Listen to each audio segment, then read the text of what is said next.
Ici, nous, on travaille en écologie, plus exactement en biologie de la conservation. Donc on essaye de comprendre pourquoi les espèces déclinent, disparaissent, et on essaye d'éviter qu'elles déclinent et qu'elles disparaissent.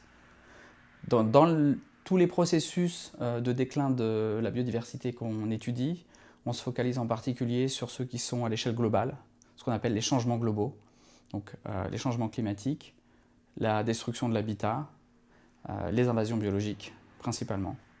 Alors la plupart des gens, quand ils recherchent les effets des changements globaux sur la biodiversité, ils regardent un effet et un endroit, ils regardent si le changement climatique va avoir un impact particulier sur un groupe d'espèces ou les invasions biologiques sur un autre groupe d'espèces. L'une des originalités de notre étude, c'est qu'on a essayé de regarder toutes les grandes causes de perte de la biodiversité simultanément, ce qui n'est jamais fait d'habitude, on regarde toujours une seule à la fois. Et on a choisi les États-Unis comme région, on a regardé tous les impacts de type changements globaux qui pourraient avoir lieu à cet endroit-là simultanément. Donc on a regardé à la fois les changements climatiques, température, précipitations, etc. On a regardé l'élévation du niveau des mers, on a regardé les changements d'utilisation des sols, c'est-à-dire les changements d'habitat, destruction de l'habitat, et on a regardé les invasions biologiques, les espèces nouvelles qui sont introduites et qui causent des dégâts écologiques et ou économiques dans les endroits dans lesquels elles sont introduites. La deuxième originalité qu'on a fait, c'est de regarder où sont les espèces qui sont sensibles à ces menaces et est-ce qu'il y a une coïncidence entre les menaces et les espèces qui y sont sensibles. Parce que les espèces ne sont pas forcément sensibles à toutes les menaces. Certaines vont être plus sensibles au changement climatique, d'autres au changement d'utilisation des sols et à la dégradation de l'habitat, d'autres aux espèces invasives. Et en fait, la disposition de ces espèces va jouer sur la perte de la biodiversité. Si une espèce est sensible au changement climatique, mais que ce n'est pas là qu'il y a du changement climatique, à ce moment-là, elle va être un petit peu mieux qu'une espèce qui va être sensible à la déforestation et qui est dans une forêt. Il y a plusieurs types de données. Pour tout ce qui est climat, on part des modèles climatiques des climatologues. Pour tout ce qui est les espèces envahissantes, on a utilisé un groupe de 100 espèces différentes, de tous les groupes taxonomiques, des champignons jusqu'aux mammifères, en passant par les algues, les invertébrés, etc. Et là, en fait, on utilise des données d'occurrence, c'est-à-dire des données de présence. On sait là où elles sont présentes, et c'est grâce à ces données-là qu'on peut essayer de définir une niche climatique propre à cette espèce et de la projeter après dans d'autres endroits ou dans le futur.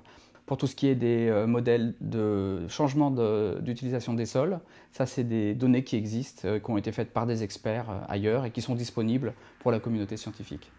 Personne n'avait jamais fait ça tout simplement parce que c'est énormément de travail. On fait de l'écologie, mais on n'a pas des bottes de caoutchouc et des jumelles et on n'est pas dehors. On est devant notre ordinateur et on a toute une panoplie d'outils qui sont en particulier des outils statistiques.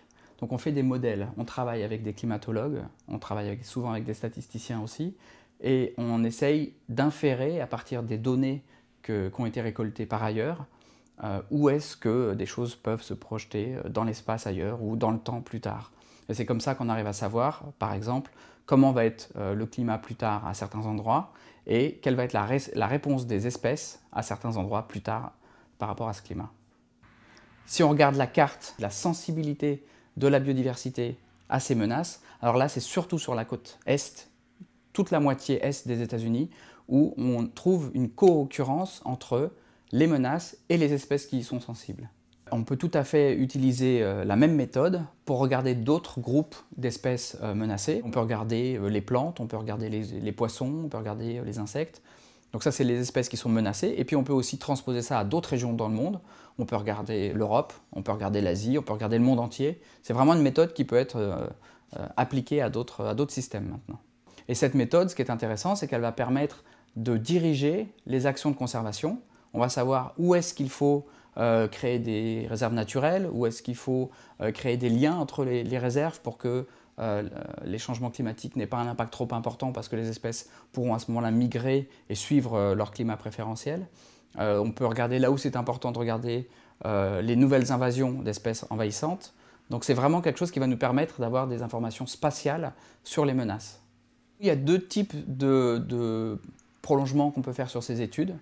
On peut d'une part essayer de creuser un petit peu plus pour certaines espèces, donc regarder vraiment de manière individuelle, spécifique, quelles sont les menaces, à quels endroits et qu'est-ce qu'on peut faire.